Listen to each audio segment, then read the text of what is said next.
Stuck like a limpet to a terrace, this battered coastguard's tower was abandoned nearly a decade ago when it became unsafe. For the last 2 years, it's belonged to Zahid and Ferzana from Leeds. They saw it at an auction, and the winning bid? £175,000. Can I ask what you're going to do with it? We're going to rebuild it as a 3-bedroomed family home, and we have a cantilever structure. From the very get-go, this project will be tricky. The tower must be gingerly dismantled because it shares utilities with the neighbouring terrace and a party wall with next door. To help the chunky cantilever defy gravity, Youssef and Zahid hope to drive concrete piles deep into the earth below and anchor their structure to hard rock.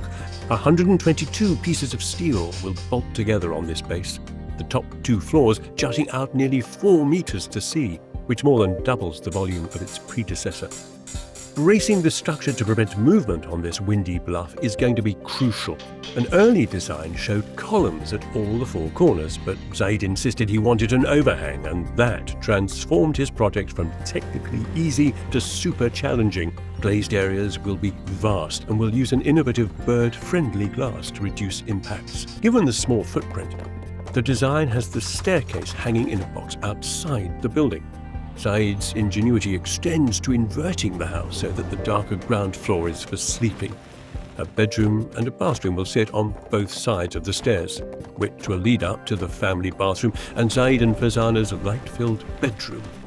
And saving the best for last, the top floor will be the family's living room and compact kitchen that bring you into the most exciting contact with the powerful presence of the sea and the natural world. So how long do you reckon it's going to take? 10 months. Zahid is 9 months into his 10-month mega cantilever project, and they've only just started demolition due to a shocking ground survey that forced a complete redesign of the foundations. Fortunately, it looks like we're going to have to go for a huge lump of concrete and metal which is buried in the ground, almost acting like a counterweight for the cantilever. The developer is now the official on-the-hoof project designer, but at least work can proceed, like demolishing the old tower bit by bit. They disentangle the services and the party wall shared with their neighbour, Vic. 4 noisy weeks later, they're still picking it apart. The end does come, but brutally. The site gets shut down after a visit from a planning enforcement officer. Zahid thought that keeping the party wall would retain enough of the old building to class the project as a renovation. The planners disagreed. 12 weeks pass until at last there's news. So we resubmitted the identical planning application, just changing conversion to demolition new build. Luckily, it went through. Days later, proper construction can at last begin.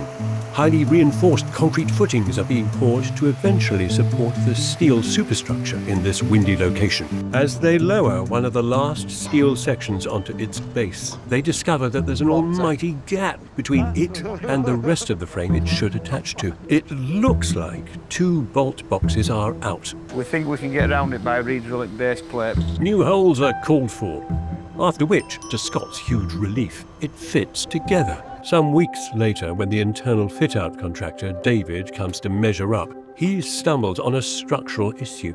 There's nothing for some of the glass to sit on. This is the concrete line, this is the steel line, which we can all see.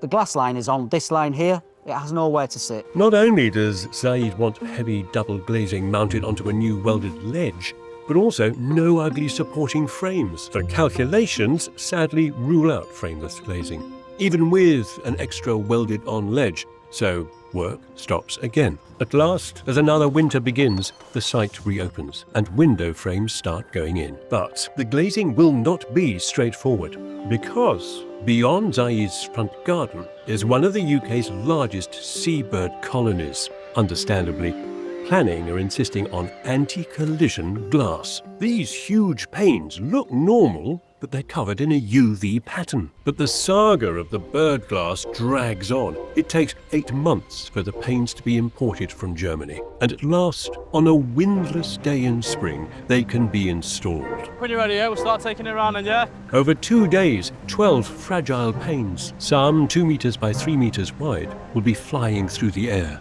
They battle the wind, And as the second day draws to a close, there. so does Zahid's window nightmare, which has cost him £84,000. Last one, all done. Over 5 years ago, Zahid and Ferzana set out to replace a grim coastguard's tower with a powerful cantilevered new home. This building still has the spirit of the Coast Guard station about it. It's quite heroic the way that it looks out to sea that way. The lookout's ground floor now provides comfortable guest sleeping quarters, all very cosy and enclosed. Now there's a second snug bedroom and 2 bathrooms. Upstairs, Zahid and Ferzana's cantilevered main bedroom awaits on the 1st floor. Oh, this is your room. Yes. Lovely. The decoration is deliberately understated. It can't compete with the drama out there. It's stupendous. 1 floor up and everything changes. The horizon just rises up and up and up, and you see more sea. It's like you can see another 60 miles or something. I can't remember how much you said you were going to spend. 325. And you spent, About 375. which isn't too bad.